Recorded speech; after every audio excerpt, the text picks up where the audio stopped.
هذا كيقول عطار. ونشوفوا هذه، ها هما علماء الكون موجودين في البلدان الإسلامية. علماء الكون موجودين بمستوى عالي في مصر وفي السودان وفي السعودية وفي المغرب وفي الجزائر وفي تونس وفي ليبيا وفي الكويت وفي لبنان وفي الأردن يعني وفي العراق في سوريا.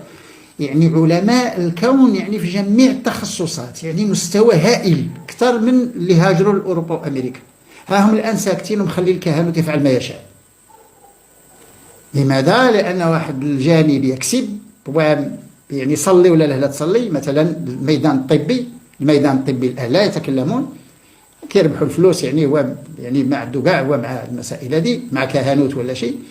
هاد الناس اللي عندهم الفيزياء والكيمياء والمسائل الأخرى والرياضيات وكذا إلى آخره لم يدرسوا فلسفة، بمعنى أن علومهم ربما ما تشربهمش حتى الماء بدون فلسفة. يجب أن يدرسوا الفلسفة. معنى الفلسفة، الفلسفة تساوي العقل.